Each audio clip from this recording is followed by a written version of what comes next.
I pulled into the inn because I had no business being on those mountain roads any longer. The fog had thickened into something closer to wet cement, swallowing my headlights whole, and every turn felt like a coin toss between staying on the pavement or sliding into a ravine. So when that flickering red vacancy sign appeared through the mist like a dying ember, I didn't think twice. I just turned in. Up close, the place looked older than it had from the road. The siding was warped, the paint was peeling in long strips like old sunburnt skin, and the front windows were so clouded I couldn't see inside. But exhaustion can make a man accept things he'd normally question, and right then, all I wanted was a bed and a locked door. The old man at the front desk barely lifted his eyes when I walked in. His skin was yellowed under the buzzing fluorescent light, and the bags beneath his eyes made it look like he hadn't slept in years. He slid a metal key across the counter, room 6, and mumbled the price. When I asked if there were any places still open to eat this late, he just shook his head. "Best stay put," he said. "Fog's worse after midnight." Only when I turned to leave did he add, almost as an afterthought, "And leave your lights on. At least in that room." I paused, waiting for an explanation, but he said nothing else, so I chalked it up to some quirky old-timer superstition and headed out into the cold night air. Room 6 was on the far end of the single-story strip, directly beneath a flickering security light that seemed more decorative than functional. Inside, the room looked better than I expected. Clean sheets, a small table, a lamp that actually worked. It smelled faintly of bleach and old pine. I set my bag down and sat on the edge of the bed, letting my body finally relax. That's when I heard it. A faint buzz. At first, I assumed it was a loose wire or maybe the lamp humming from age. But the longer I listened, the more I realized it wasn't electrical. It was too uneven, too alive. It pulsed lightly behind the wall, then faded, then returned again just a foot to the right, like something inside the walls was moving. I tried to ignore it. I really did. But that night, around 2 a.m., I woke to it vibrating right behind my headboard. Louder. Closer. Almost curious. I sat up, heart pounding, and stared into the darkness. The air felt charged, the way it does before a lightning strike, except the sky outside was clear and silent. I reached for the lamp switch, but before I touched it, the buzzing swept from behind my bed to the wall across the room in a smooth, gliding motion, as if something was circling me from the inside. Instinctively, I got up and tried the door. The metal handle was cold, too cold, and when I twisted it, it resisted like someone on the other side was holding it steady. The thought froze me. I let go. The handle snapped back into place with a metallic click. When morning came, I was packed and ready within minutes, though my body felt hollow from lack of sleep. I carried my bag to the office and asked the old man if anyone else had ever complained about noises in room 6. His eyes flicked up for the first time, but only for a second. "It ain't noise," he muttered. "But you'll be fine if you follow the rules. Don't turn the lights off. Not in there." I pressed him for more, but he turned away, pretending to busy himself with paperwork. His hands were shaking. I should have left right then, but something in me didn't want to admit how unsettled I felt. I told myself the fog would lighten by evening. I told myself it was just an old building making old building sounds. I even told myself I'd keep the damn lights on if it meant getting a few hours of real rest. But curiosity is its own kind of weakness, and exhaustion only makes it worse. That second night, I sat on the bed with the lamp glowing softly beside me. For a while, the room stayed quiet. Comfortably quiet. I read a little. Scrolled my phone. Nearly convinced myself the previous night had been nothing more than stress. At around midnight, the buzzing returned. Soft at first, like a whisper through drywall. Then growing steadier. Fuller. It drifted from one corner of the room to another, as if mapping out the space. I felt it in my teeth, faintly like a tuning fork pressed too close. And for some reason I still can't explain, I reached over and turned the lamp off. The moment the light died, so did the buzzing. Not faded. Not slowed. Just stopped, leaving behind a silence so thick I could hear my pulse thudding through my ears. For a few seconds, I sat there in the darkness, trying to make sense of the sudden calm. Then something scraped. Slow. Deliberate. like a fingernail dragging along fabric. It came from the bottom corner of the bed. I stopped breathing. The scraping moved upward, inch by inch, along the side of the mattress. When it reached the midpoint, it paused, as if whatever was making it was listening, feeling the air, deciding its next move. The darkness felt heavy, almost sticky, pressing against my skin. I reached out blindly, groping for the lamp switch, but my fingers trembled so badly I couldn't find it. The scraping resumed, closer now, heading toward where my face was. I don't remember standing. I only remember the surge of pure survival panic that tore through me and sent me stumbling backward, knocking the lamp to the floor. It blinked once, sparking just enough for me to see the outline of something shifting against the bed frame, a dark shape pulling itself back down the side like it had been caught. I ran. No shoes. No bag. I yanked the door open, not caring who or what might have been holding that handle before. The cold night air hit me like a slap as I sprinted across the lot. My car keys were in my pocket, thank God, and I fumbled with them until the headlights burst to life, cutting through the fog like two sharp blades. I didn't look back at the room. I didn't look at the office. I just drove. The fog swallowed the road behind me, and for a long time I didn't feel safe enough to even glance in the mirrors. But eventually, curiosity clawed its way back, and I risked a look at the inn shrinking in the distance. The red neon sign flickered again. Weak, dying. Then only one letter stayed lit. A single, pulsing red bead glowing through the fog. I don't know what was in that room. I don't want to know. I haven't slept in darkness since, and I haven't stayed in another roadside motel either. But sometimes when the house goes quiet late at night, I swear I still hear that faint buzzing. Moving. Searching. Checking whether the lights are still on.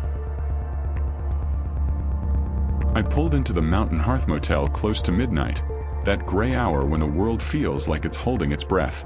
I'd driven 2 counties over for a late shift and didn't trust myself to make the rest of the trip home. My eyes burned, my hands shook on the steering wheel, and the mountains were wrapped in that heavy Appalachian silence that makes every sound feel like an interruption.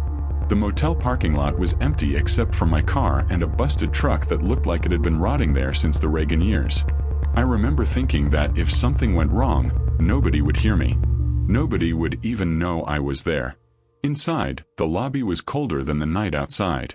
The woman behind the counter didn't look up at first. Her black hair hung in long, wet strands, sticking to her cheeks like riverweed. She moved slowly, sliding a key toward me like she'd practiced the motion too many times. "Room 7, she whispered. "Guest next door keeps to herself. Don't mind her. She don't mean nothing by it." Her voice was watery, like she was speaking from somewhere far away. I glanced over my shoulder at the empty parking lot through the glass door. "There's nobody else staying here," I said. The woman finally lifted her eyes. They were a pale, washed-out gray, like river stones pulled from deep water. "She checked in alone," she said. "Some folks just need a place to rest." I didn't argue because I was too tired to. I took the key and walked the dim hallway toward room 7, the carpet soft and squishy under my boots like it had soaked up years of spills and never fully dried. The room itself was plain. Stale air, faded curtains, a lamp whose shade had seen better decades. Still, it was somewhere to sleep. I locked the door, kicked off my shoes and collapsed on the bed. I must have drifted off because the next thing I heard was a sound. 3 slow knocks coming from the wall behind my headboard. Not sharp knocks. Soft. Like someone trying not to be heard. I sat up, heart pounding. The room was dim except for the orange glow drifting in from the street lamp outside. I listened. Nothing. I told myself it was the building settling, or maybe water pipes. Mountain motels are old. Old things make noises. But a few minutes later, the knocking returned, this time from the window. Tap, tap, tap, tap. The first taps were delicate, like fingertips gently feeling the glass. Then they grew louder, firmer. Fingertips becoming knuckles. I stood there frozen, because the knocks weren't random. They were paced out. Like someone was trying to get my attention without waking the entire mountain. When I finally gathered the nerve to pull the curtain back, I expected emptiness. maybe a tree branch in the wind. Instead, a silhouette stood inches from the glass. A woman's shape. Long hair. Too long. Her head tilted slightly toward me, but she didn't move. Didn't sway. Didn't breathe.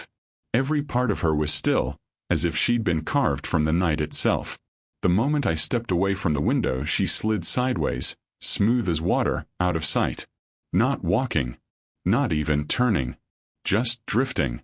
I grabbed my jacket, heart in my throat, and headed straight to the front office. The lobby lights were off. The counter was empty. The door behind it, where the clerk should have been, was locked. I banged on it, calling out, but no one answered.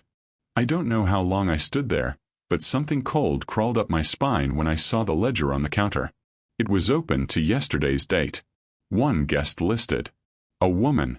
Checked in alone. Checked out deceased.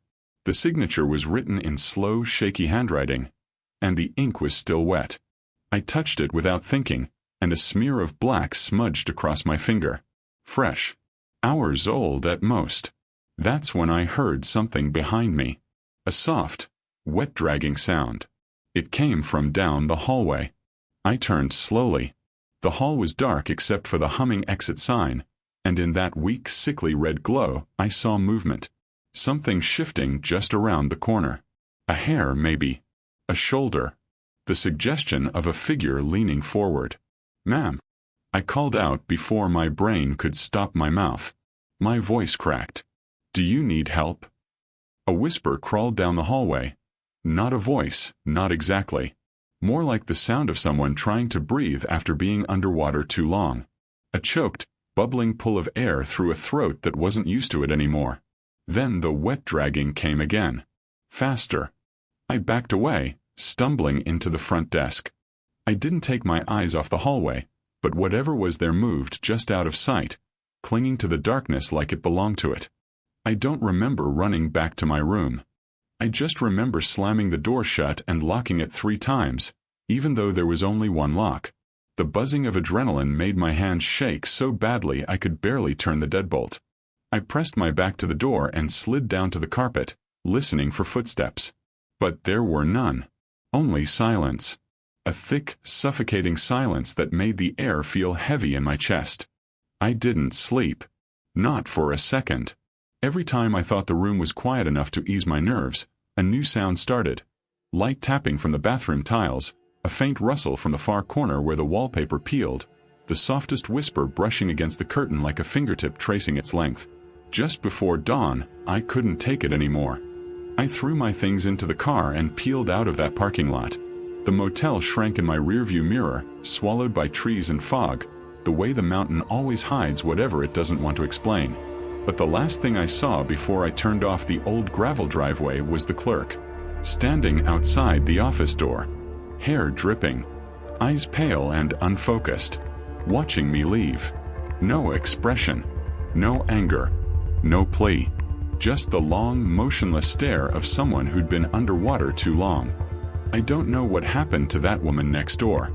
I don't know how recently she died or why she still needed that room. But sometimes, on long drives home late at night, the tapping starts on my passenger window. Soft at first, then firmer. Like fingertips. Becoming knuckles. And I refuse to look because I'm scared of what I'll see there, inches from the glass, waiting for me to pull the curtain back again. I pulled into the inn's gravel lot just shy of midnight, bone-tired and irritated that my GPS had routed me down 2 hours of winding Appalachian backroads to get there. The place was called Ridgeway Inn, though calling it an inn was generous. It looked more like an old motor lodge someone had half-heartedly repainted. The parking lot was empty except for a single pickup truck with a tarp tied over the bed, flapping in the humid night breeze. A neon sign buzzed overhead, cycling between open and a sickly half-flicker of nothing. I remember thinking the air smelled like damp soil and mildew, like a basement door left open too long. Inside, the lobby lights were dim. A single desk lamp cast a cone of yellow across the counter, and behind it stood the manager. He looked up when I walked in, but not in the casual, "Oh, a customer" kind of way. His eyes locked with mine immediately. Too fast, too direct, like he'd been staring at the door long before I opened it. His smile stretched quickly but didn't reach his eyes. It felt rehearsed, like something he'd practiced in a mirror. "Evening," he said, voice low and oddly formal. "Been expecting someone. Didn't know it'd be you." I tried to chalk it up to small-town hospitality. "Just need a room for the night. Anything works." He nodded slowly, still not breaking eye contact. His hands moved under the counter for a moment before he produced a key on a cracked plastic fob. "Room 7. Then, leaning forward, he added in a whisper, "Keep your curtains closed. Folks around here get curious at night." I laughed, thinking he was being weirdly humorous, but his expression didn't change. He slid the key toward me, fingers pale and stiff, and only when I picked it up did he blink. Once, deliberate. I left as quickly as I could without looking rude. Room 7 was at the far end of the building. The walkway lights flickered overhead, and the humidity made the whole place feel like it was sweating.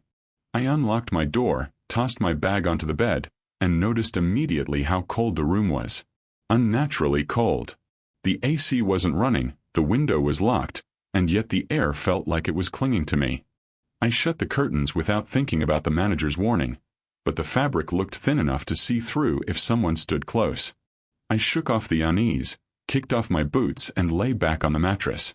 For a while, the only sound was the occasional rumble of a truck on the distant highway. Then the heaviness set in. It felt like someone was standing just out of sight, like the corner of the room was holding its breath. I kept telling myself it was exhaustion, that I'd been awake too long, that my nerves were just frayed. But every time I drifted toward sleep, I jolted awake with the sensation of being watched. Around 1 a.m., I finally gave in and opened the curtains a sliver, just enough to reassure myself. The manager was standing in the parking lot, facing my room, hands clasped behind his back like a statue. At first, I just froze, thinking maybe he was doing some kind of security check. But he didn't move, didn't shift, didn't even seem to breathe. His face was angled up toward my window, eyes fixed on the spot where the curtain had parted. I dropped it closed instantly, heart pounding. I waited a minute, trying to steady myself before I peeked again. He was closer. Same posture. Same expression. But a good 20 feet closer than before. I backed away from the window and sat on the edge of the bed, trying to come up with any explanation. Maybe he thought he heard something? Maybe he patrols the property? Maybe he wanted to check if I followed his curtain rule? But no matter what I told myself, the truth hovered right behind my thoughts. I hadn't seen him move. Not a step. Not a sway. Nothing. It was like he only shifted when I wasn't looking. 30 minutes passed where I didn't touch the curtain again. I didn't move at all, actually. Just sat, listening to the ticking inside my skull. Every sound seemed amplified. Water dripping in the bathroom sink, the groan of the building settling, my own heartbeat in my throat. Finally, I stood and checked once more. Now he was standing directly under my window, staring straight up. His face was too pale in the dull yellow lot light, like all the color had been drained out. His hands were still behind his back, and he was angled so perfectly still that I wondered if he was even alive. Something snapped in me then. Frustration, fear, the absurdity of the whole thing. I grabbed the door handle, swung it open, and stepped outside with the intention of confronting him, demanding to know what the hell he was doing. He wasn't there. Not walking away. Not turning a corner. Just gone. The lot was empty except for the old pickup and the endless hum of crickets. There was no rustle of bushes, no fading footsteps, no doors slamming. Nothing. I stood there in the warm night air trying to reconcile what I'd seen, or thought I'd seen, with the empty parking lot. The only thing I was sure of was that I suddenly wanted to leave. No. I packed my bag and waited for dawn, pacing the room and avoiding the window.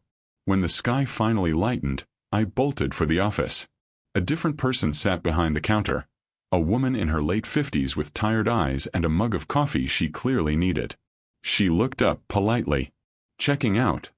she asked. "Yeah," I said, probably too fast. "Where's the manager?"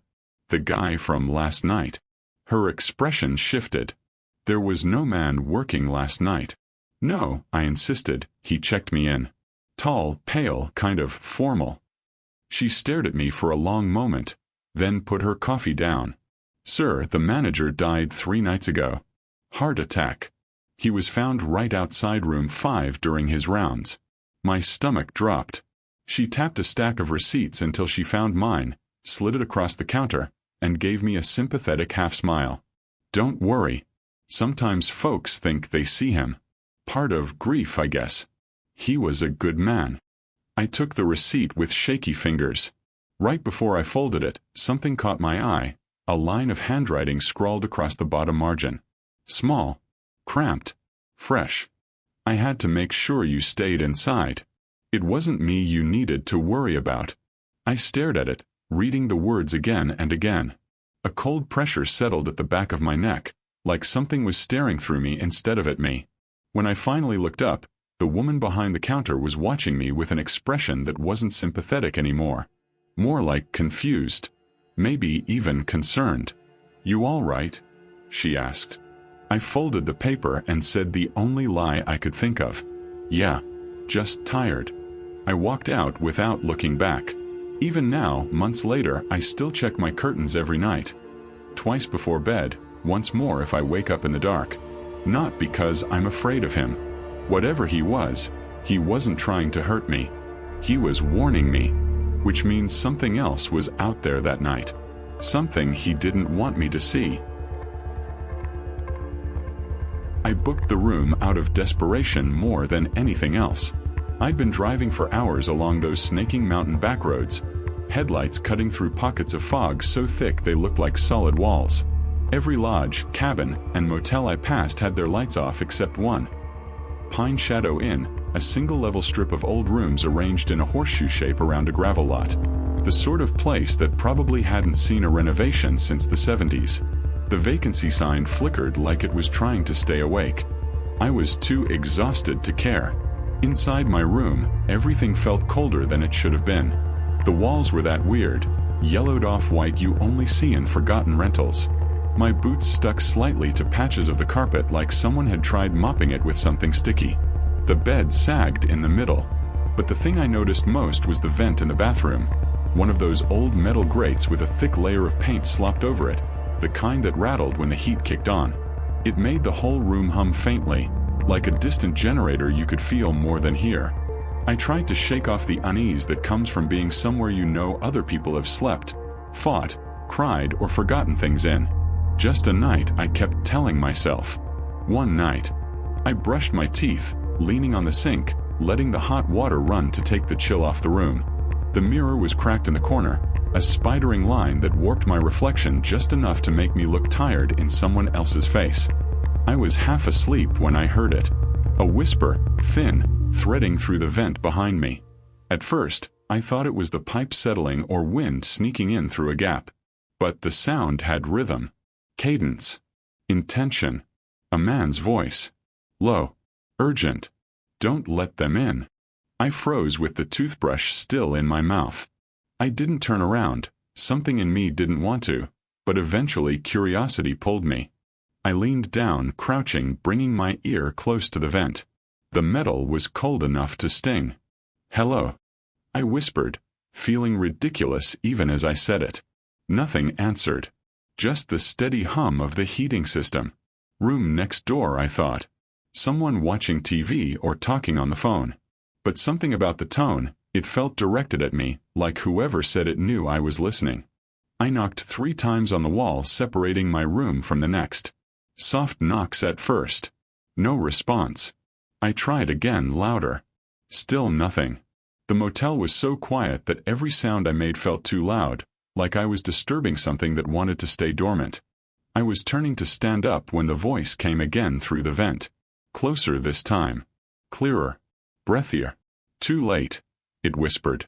They're already in your room. I shot upright so fast I nearly slipped on the tile.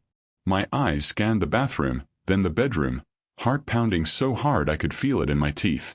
Nothing looked disturbed. The sheets were still rumpled from when I tossed my bag on the bed. The curtains were drawn, but I hadn't opened them, so the darkness pressed against them like a held breath. The door was closed. Locked. The chain still latched. Everything exactly as it had been. But the air felt different. Heavier. Like someone had just moved through it and left a trace of themselves behind. Not a smell, more like a pressure. A thinning in the air. I stepped back into the bathroom, keeping my eyes on the mirror as if I'd catch something standing behind me. The cracked corner of the mirror distorted my reflection again, and for a second, it looked like someone taller was standing just over my shoulder. I spun around. Nothing. I told myself I was exhausted. That sleep deprivation plus an old motel equals weird noises. Weird feelings, weird everything. But the longer I stood there, the more I felt something was wrong. Not in the dramatic movie sense. More subtle. Like the room was watching me back. Like it had been waiting.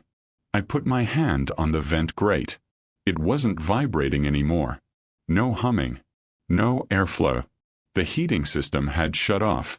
But the metal was still cold. Far too cold for something not pushing air. I knelt down again against my better judgment.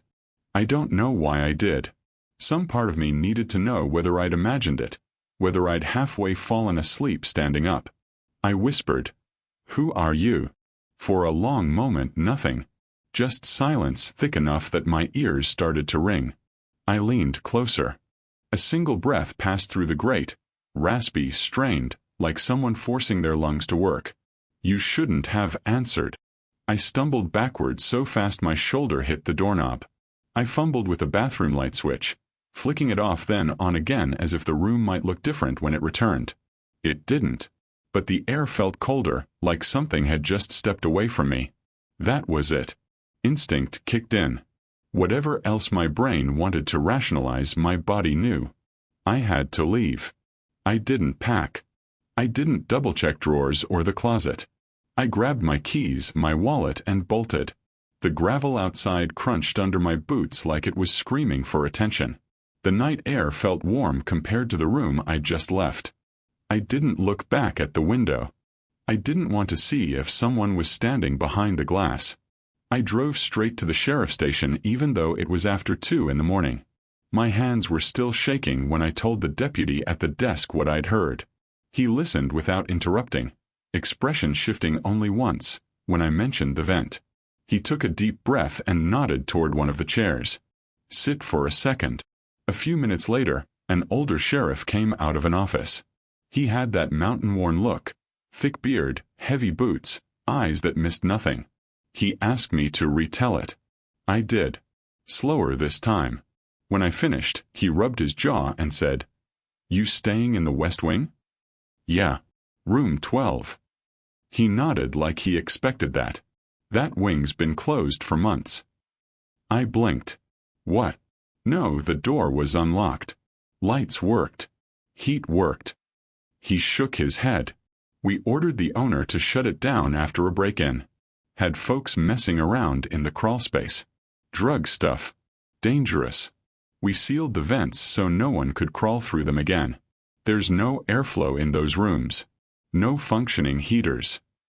But I heard. He raised a hand gently. "I'm not saying you're lying.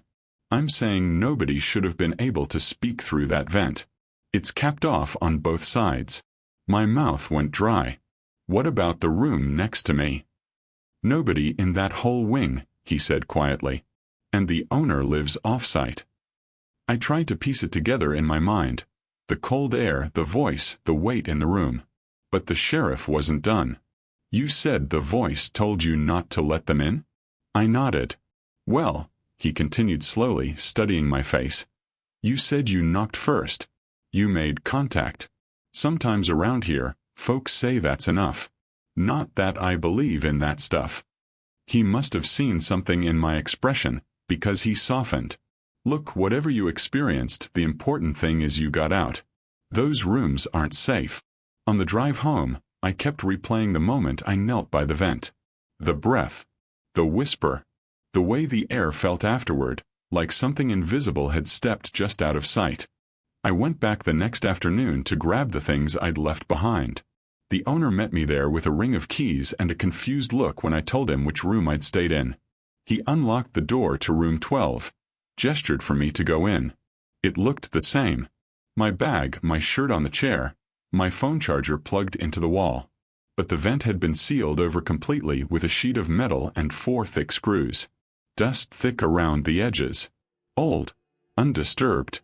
The owner said, "These haven't been opened since spring." I didn't respond. Just gathered my things, avoiding the bathroom entirely.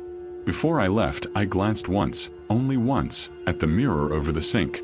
The cracked lines still warped the reflection, bending everything just slightly off.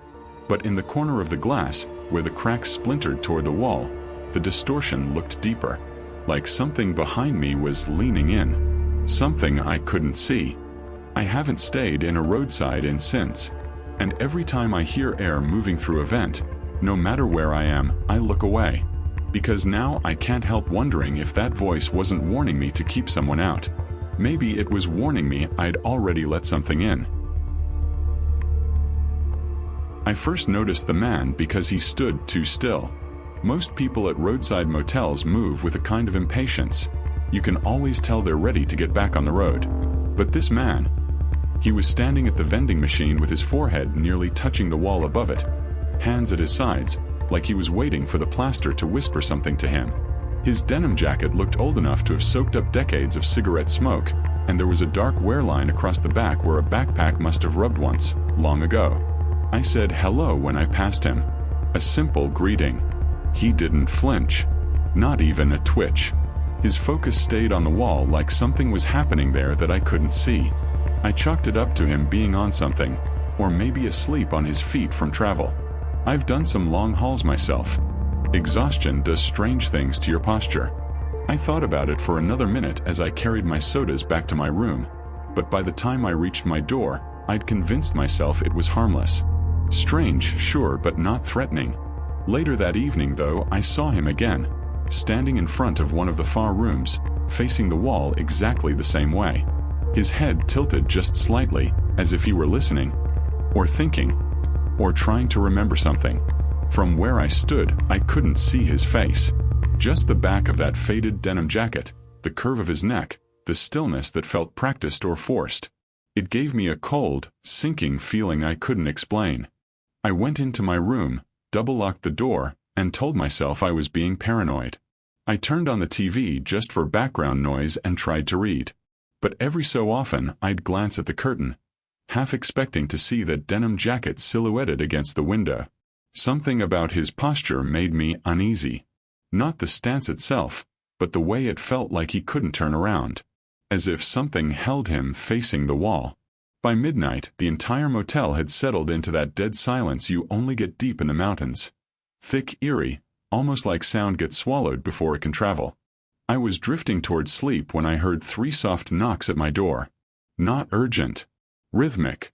Like a deliberate request. I froze. Partly because guests don't knock at strangers' doors at midnight, and partly because something inside me already knew who it was.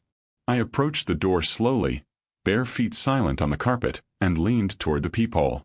The distorted glass made everything look stretched and warped, but even through the fisheye blur, I recognized him.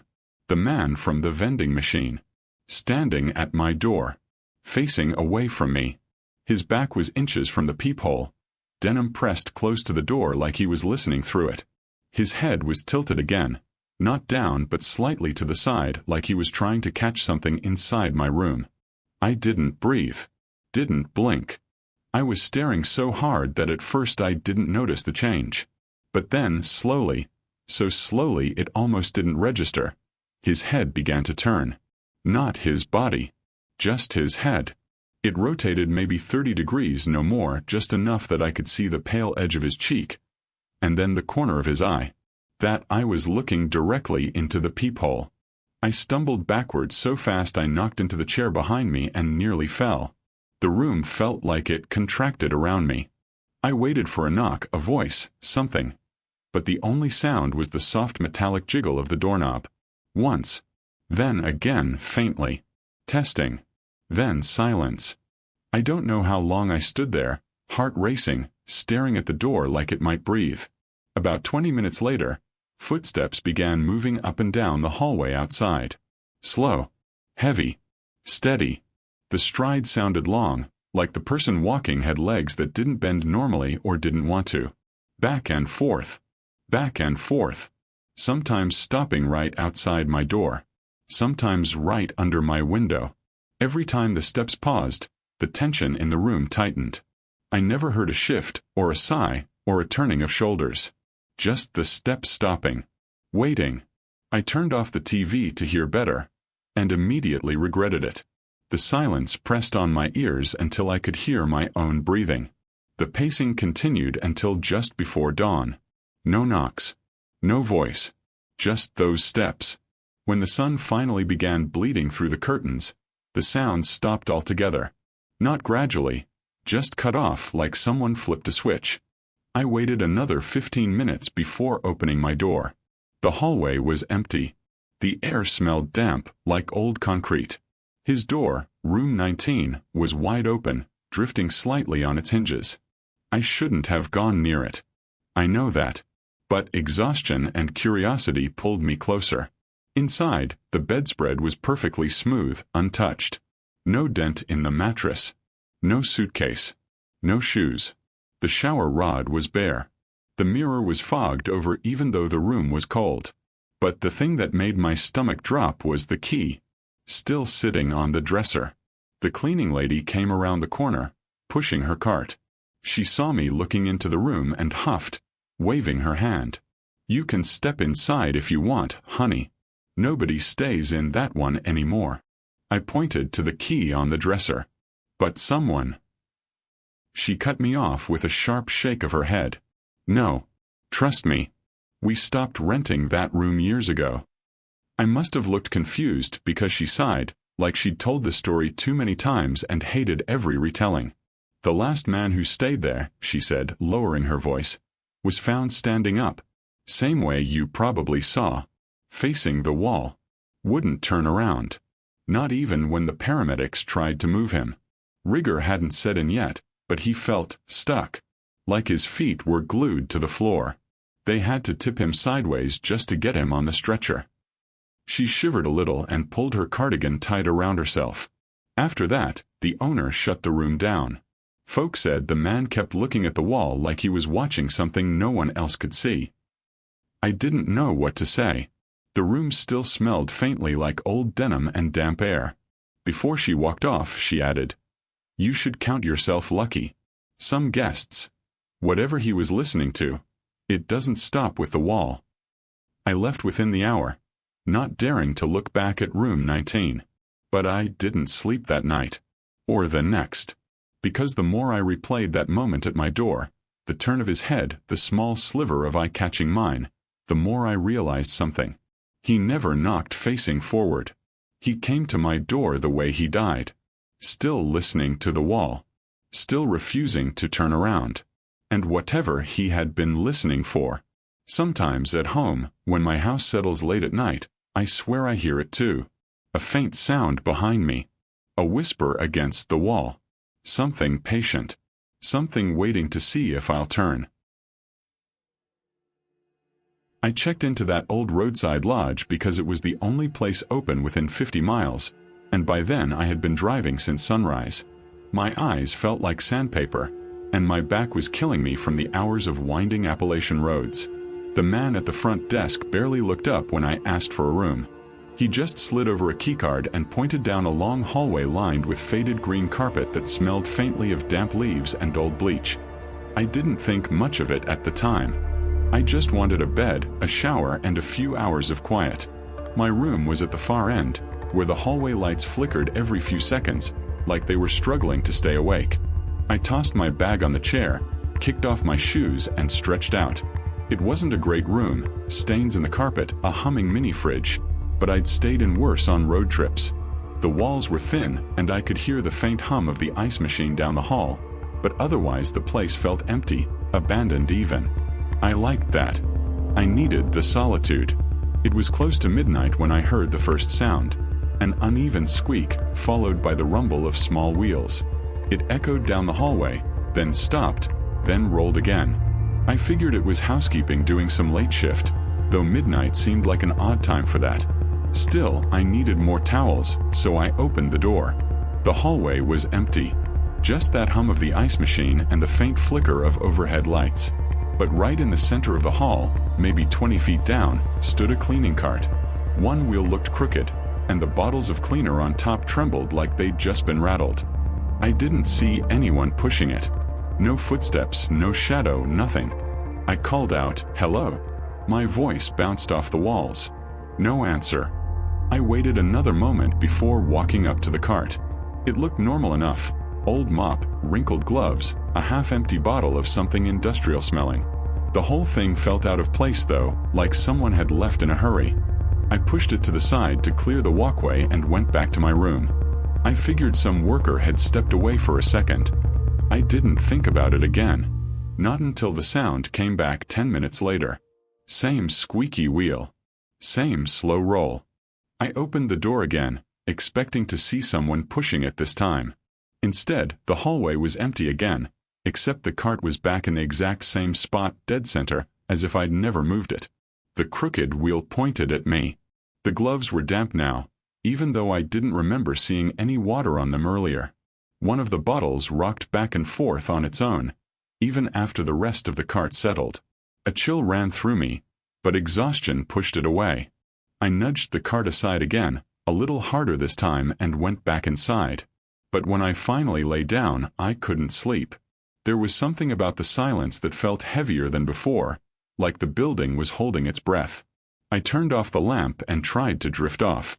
Eventually, I must have dozed because I woke up to another sound, a soft brush right outside my door. It took me a few seconds to register it. It sounded like someone mopping. Slow, deliberate strokes against the carpet. It made no sense. No one wet mops carpet, but the sound was unmistakable. Swish, swish, swish. I sat up, heart pounding, trying to convince myself it was something else. Maybe a broom. Maybe something scraping the wall. But then I saw something darker, a thin line of dirty water seeping under my door, creeping across the carpet and pooling near my shoe. That's when I got up and looked through the peephole. There was no one there. Only the cart, parked right in front of my door now. So close I could only see part of the handle. And the mop. It was propped upright, swaying gently, as if someone had just let go of it. Water dripped from its dirty strands, splashing quietly onto the hallway carpet. Every few seconds, the mop would twitch, just slightly, like it was being pulled by a breath I couldn't hear. I didn't open the door. I couldn't. I backed away and grabbed my phone. The front desk picked up on the first ring. "I'm in room 213, I whispered. "There's a cleaning cart outside my door. Someone's messing with me." The clerk didn't respond right away. When he finally did, his voice was low. "Sir, we don't have night staff." "Well, someone is out here," I insisted. "There's a cart right up against my door." Another long pause. "We don't use those carts anymore," he said. "We haven't used them in years. If you see one, don't touch it." "I already did," I said, throat tightening. The clerk inhaled sharply, like he wanted to say something but wasn't sure how. "You need to leave the room," he whispered. "Now." That was all I needed to hear.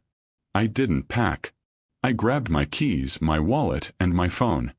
I opened the door just enough to slip out, keeping one eye on the cart. Up close, the water dripping from the mop smelled foul, like old mold and rust. The bottles on the shelf were trembling violently now, as if someone were shaking them. I moved past it quickly, never taking my eyes off it until I reached the end of the hallway. Not once did it tip or roll or shift. It just stood there, almost like it was listening. Outside, the cold air hit me hard. I hurried to my car, hands shaking as I unlocked the door. I threw myself inside and started the engine. I wanted to leave immediately, but something made me glance up at the second-floor windows, just to see if the cart had followed me somehow. At first, I saw nothing, just the dim halls behind the glass.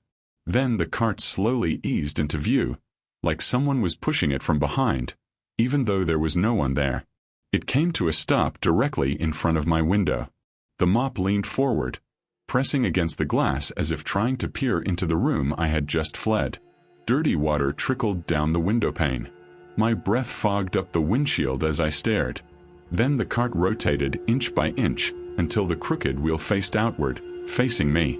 Like it knew I was watching. Like it didn't want me to leave just yet.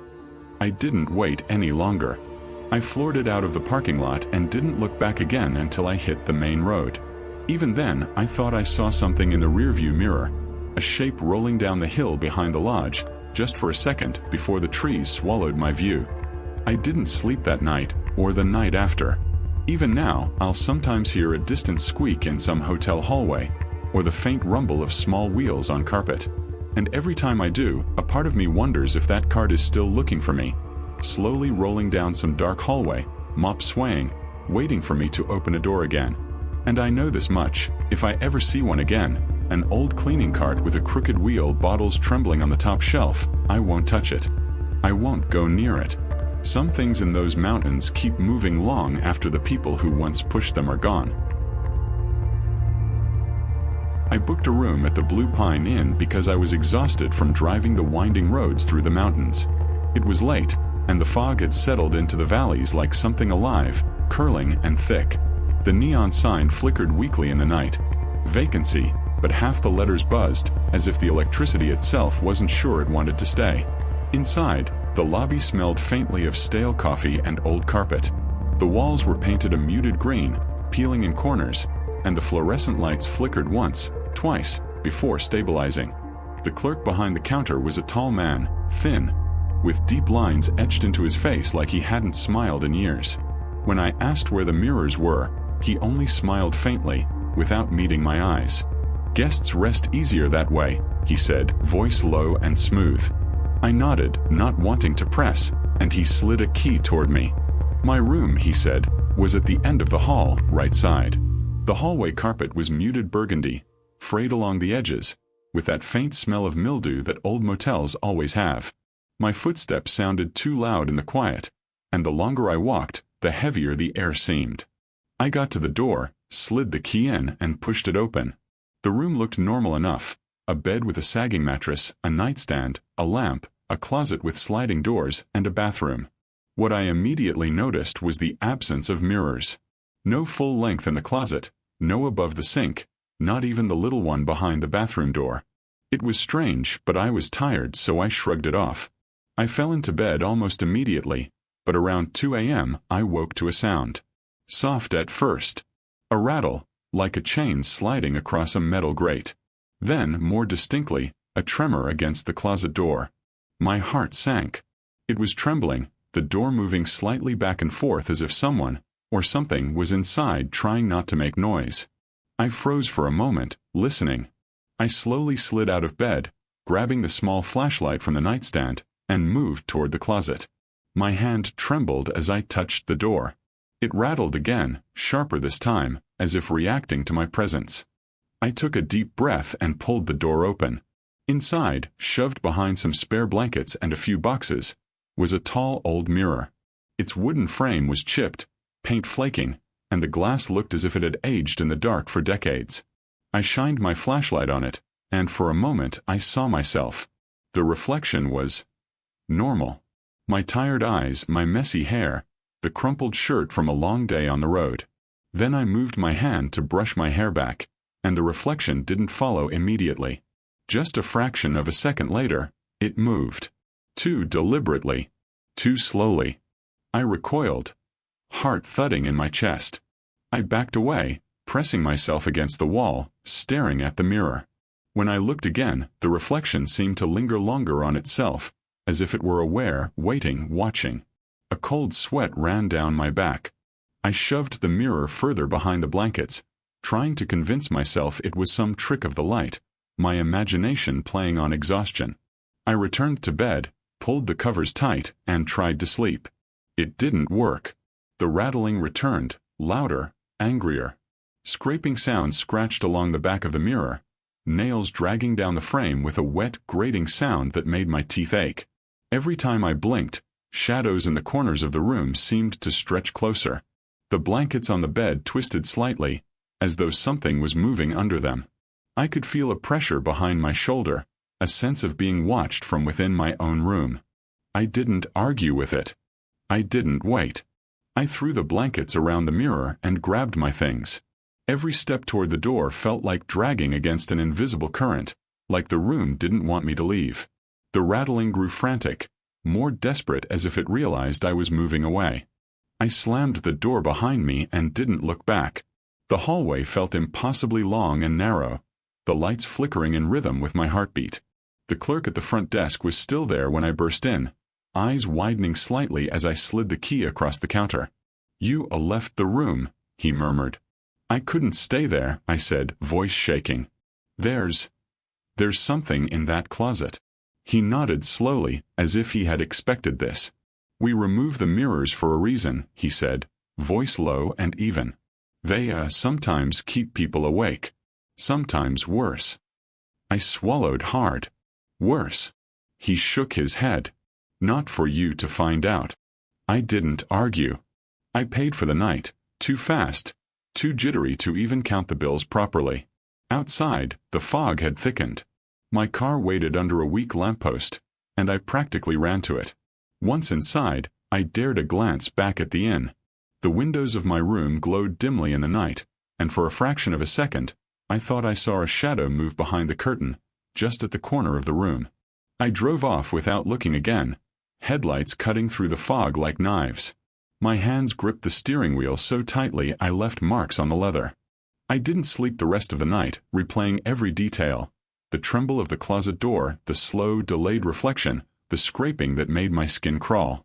It's been weeks since that night, and I still see it sometimes in my dreams, or maybe half awake, I can't tell.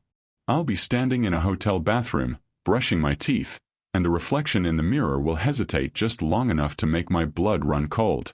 I can feel it watching, waiting, patient. And I know now that the Blue Pine Inn isn't just some old mountain motel with tired carpets and peeling paint. It's a place where some things are better left unreflected, unobserved, unseen. And if you find yourself checking in there, or anywhere like it, take my advice. Don't open the closet. Don't move the blankets. Don't look. Some things only want to be left in the dark, and some mirrors aren't made to show your own face. They're made to show what's waiting behind you. I've avoided roadside inns ever since. Even driving past empty motels now, I feel my neck prickling, my eyes straining toward corners I know aren't there. Sometimes, late at night, I swear I hear that faint rattling behind closed doors, the sound of nails scraping across wood, and I remember the Blue Pine Inn and the mirror I never want to see again. Some things stay with you, long after the mountains are behind you, long after the fog has cleared, long after you think you're safe. And mirrors. Well, mirrors have a way of remembering when you do. I checked into the inn late, tired from hours on the winding back roads of Appalachia. The fog hung thick in the valleys, curling around the mountains like smoke from a long-dead fire. I wasn't expecting much, just a bed to rest my eyes and maybe a shower before the drive continued in the morning. The inn was old, a low building with peeling paint and dim exterior lights that flickered in the mist. The innkeeper was waiting inside, standing behind the counter with his hands folded, eyes dark in the low light. When I asked about a room, he slid a key across the counter and warned me, "We lose power at 1:13 a.m. exactly. Stay in your bed. Don't open your door, no matter who knocks." I tried to smile, but he didn't return it. His gaze lingered long enough that I felt exposed, as though the air around the lobby had thickened in anticipation. I nodded and took the key without pressing him further. I didn't ask what he meant by losing power at that exact time, nor did I want to. Something in his voice made it clear that curiosity might not be a safe option here. My room was simple, old but clean enough. The carpet had that faintly damp smell, like it had absorbed years of smoke and fog. The bed sagged slightly, the covers faded, and the window looked out over the parking lot, a sea of mist and empty spaces. I settled in, tried to ignore the way the hallway lights flickered with a hesitant rhythm, and closed my eyes. Sleep, I hoped, would come quickly. Shortly after 1 a.m., I woke to the faintest flicker. The lights blinked once, twice, then died completely. Darkness swallowed the room, pressing in from all sides. My heart kicked up a tight, urgent rhythm, and I felt the walls, the furniture, even the air itself, lean in closer. Then I heard it, the first steps. Slow, dragging, uneven. They weren't distant. They were just outside my door, moving along the hallway, deliberate, hesitant, yet patient. Every door they passed got a single, measured tap, sometimes two, almost like the steps themselves were curious, counting, testing. When the steps reached my door, the tapping changed. It was soft, tentative, as though someone, or something, was listening for a response, wondering if I would answer. I froze. My pulse thundered in my ears. A whisper followed, a fragile, breathy sound just beyond the door, almost teasing. "You're still awake." I didn't move. My whole body held in tension, every nerve on edge, every shadow seeming to pulse in the dark. The air smelled colder, the kind of cold that sinks deep into your bones, makes you aware of how thin your defenses are in an empty room. The footsteps shifted slightly, scraping lightly against the carpet, and for a moment I thought the tapping would continue, probing, testing, until it found something I couldn't resist. Then came a new sound, different from the slow, careful tapping. It was faster, firmer, more urgent. Someone or something running, chasing, closing the distance with purpose. The first set of footsteps scrambled, their rhythm interrupted, panicked. The tapping at my door changed, no longer gentle, no longer curious. It scrambled back, retreated with the sound of hard scrapes against the hall. There was a fleeting sensation that the air itself had been pulled along with it, like a door slammed too fast, leaving a shockwave behind. I stayed pressed against the bed frame, silent, listening. The shadows in the corners of the room seemed to lengthen, stretch toward the door as though curious themselves. I didn't dare breathe, and I didn't dare peek. Every instinct screamed to stay put. And then, just like the innkeeper had warned, at exactly 1:16, the lights came back. They flickered once and stabilized, washing the room in that harsh, familiar glow. Everything was normal again, except my pulse still raced, my hands were trembling, and the silence had weight. The hallway was empty, still, and yet I could feel the echo of the two presences lingering there, just beyond my door, invisible but still aware. I spent the remaining hours awake, staring at the door, too wary to sleep. The minutes crawled by, dragging their shadow across the carpet, until the faint hint of dawn began to show behind the fog. When I opened the door, the innkeeper was waiting outside. He didn't move when I emerged, just stood there, thin and still, hands folded in the same patient way as before. "You heard it," he said quietly, almost as if he expected it. "It only knocks on rooms with living people. Make sure we're still here." I didn't ask what chased it, what the faster footsteps were, or why the tapping seemed almost alive. I didn't want to know. Some knowledge, I realized, was better left unspoken. I took my key, muttered a thank you, and left the room without looking back. Even after I drove away, the memory of those steps followed me. I could still feel the tap at the edge of my awareness, hear the whisper, soft and haunting, repeating, "You're still awake." I don't sleep as easily anymore, not on the road, not in strange motels, not in any place where the lights might die suddenly, leaving you to hear what lurks just outside your door. The inn wasn't just an old building with unreliable electricity. It was a test, a place that reminded you of your own fragility, a reminder that silence can have intention, and shadows are never just shadows. Some things in the mountains don't announce themselves until it's too late to respond, until you're already listening, trapped behind a door that doesn't protect you. Even now, months later, I sometimes awake in the dark, the rhythm of my own heartbeat too loud, and I imagine tapping against my door, slow, deliberate, insistent. And I remember the night I obeyed the warning, stayed in bed, and listened, because if I hadn't, I don't think I would be telling this story at all. I didn't have much choice when I pulled up to the Ridgeway Motor Lodge. A sudden storm had washed out the main road, and the fog rolled in thick and low, hiding the rest of the valley. The neon sign flickered weakly in the downpour. Vacancy, though the letters buzzed unevenly, as if they were struggling to stay lit. I parked and ran up the slick concrete steps, keys clutched in my hand. The clerk didn't greet me with a word. He just slid the key across the counter and watched me, a stare that lingered a little too long, like he was waiting for something to happen, or maybe for me to answer some unspoken question. The room was small and tired. Faded carpet, a mattress that sagged in the middle, and wallpaper that had curled at the corners from the damp. I dumped my bag on the chair and collapsed onto the bed, letting the rain beat a steady rhythm on the roof above. At first, I thought I could ignore the unease that prickled the back of my neck, the way the shadows in the corners seemed to tremble ever so slightly. Around 3 a.m., it started. Not a knock, not a tap, but a hard, deliberate pounding on my door. My heart jumped. I shouted, "Who's there?" The noise stopped instantly, as if whatever it was had been holding its breath, waiting for me to react. I strained my ears, but there was nothing else.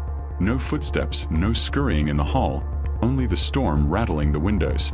I tried to convince myself it was someone else in the building, maybe another guest, though the lot outside was empty except for my car. I eventually curled up under the covers, but sleep was impossible. Every creak of the building made my pulse spike. Every gust of wind against the siding sounded like a footstep in the dark. The morning light didn't help. I went down to the desk to check out, hoping to be on the road before the storm returned. The clerk shook his head slowly, his expression unreadable. "Not yet," he said. "You haven't stayed the required hours." "What requirement?"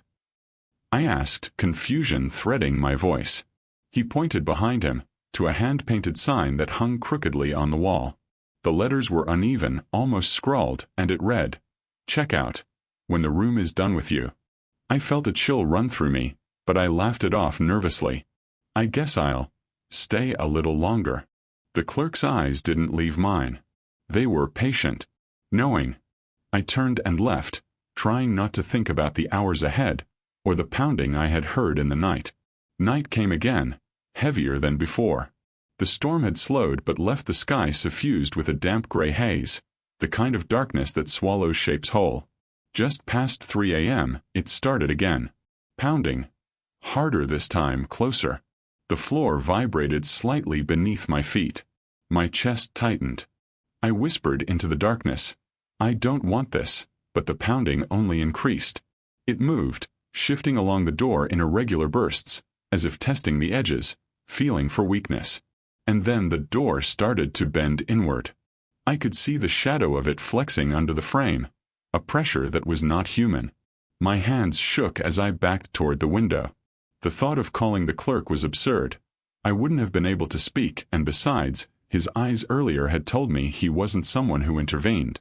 He didn't prevent things. He just waited.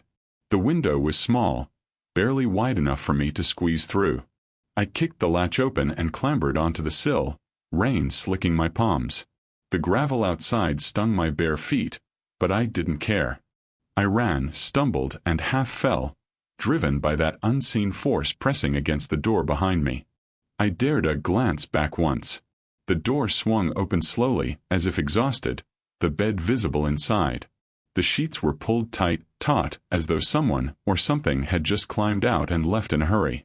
I didn't stop running until I reached the main road, soaked, bleeding a little from scraped palms and gravel cuts, heart hammering like it wanted to escape my chest. Even then, I could feel it behind me, the memory of the pounding echoing in my ears, the sense of that door bending under weight I couldn't understand. Weeks later, I still dream about that night. Not the storm or the storm-washed roads. I dream about the pounding, the slow, deliberate testing of the door, the way the sheets were pulled tight, waiting for me to leave or to stay, and the clerk's eyes patient and knowing. Sometimes, in hotels far from the Ridgeway Motor Lodge, I hear faint knocks at odd hours and sit frozen, waiting for nothing and everything at once. I don't stay in motels anymore, not on long trips, not even the roadside places that seem safe. I drive until I can see the mountains behind me, the fog cleared, the roads dry. Some things I've learned don't end when the lights come back on. Some things wait for you to think you're ready, and until they are done with you, they won't let you go. Even now, when a hotel door creaks or a storm rattles the windows, I feel it again. The weight of time measured by pounding, the sense that rooms have their own rules, and the knowledge that checkout is never optional.